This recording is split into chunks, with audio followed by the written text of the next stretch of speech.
Hey guys, Goody Gluten-Free here, and we are here with Mornings with Julie, yeah. Anyway, we're gonna talk about hair loss. So actually, I'm makeup free again, because I'm trying to be as real as possible and give you what my skin really looks like outside of the makeup, outside of everything.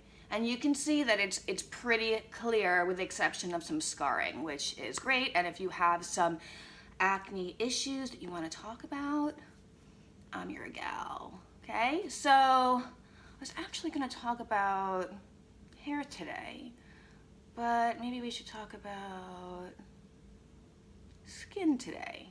I don't know, let's go with hair. Okay, so this is my hair in its full entity. It's not a ton, and there's a lot missing in the back, but it's a humongous improvement, you can see.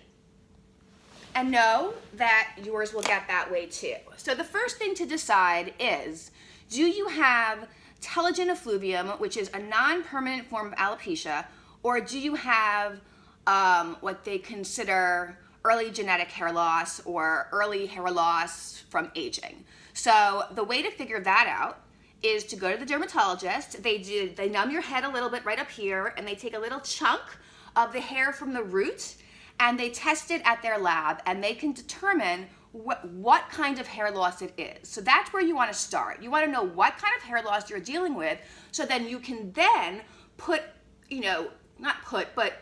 into action all of those self-care rituals that you're going to need to do for that type of hair loss. So for me, it's telogen effluvium, which again is that non-permanent form of alopecia, which means it's chronic.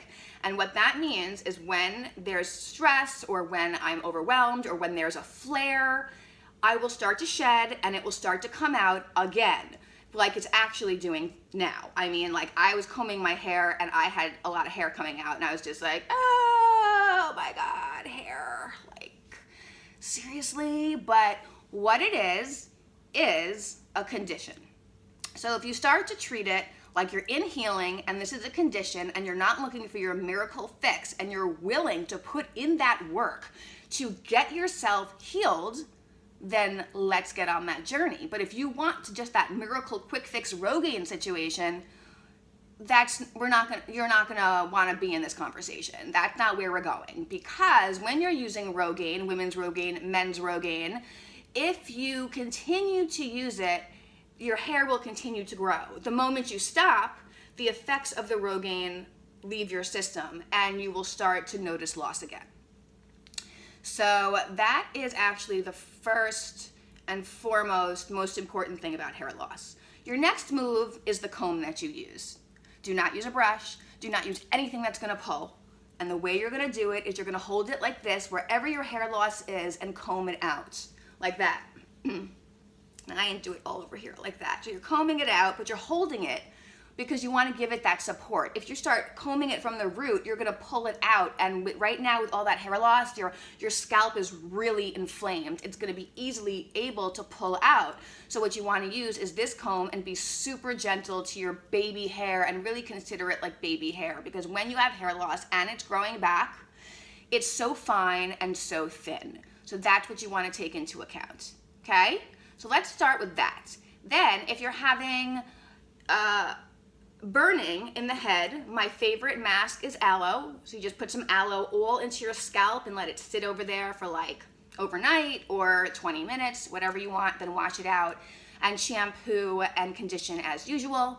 Or you can do my favorite light olive oil mask, which I live for, which is like a tablespoon of light olive oil warmed, and you massage it all into the scalp of your head. You know, you part yourself, you put it here, you put it here.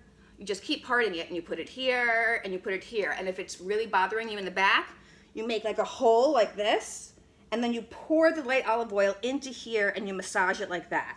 Okay? So then when doing that, you're nourishing the follicles, and then when you wash it out, your hair's a little greasy, but it's amazing for your hair. It feels so good on your head, and that's going to help protect you from additional loss.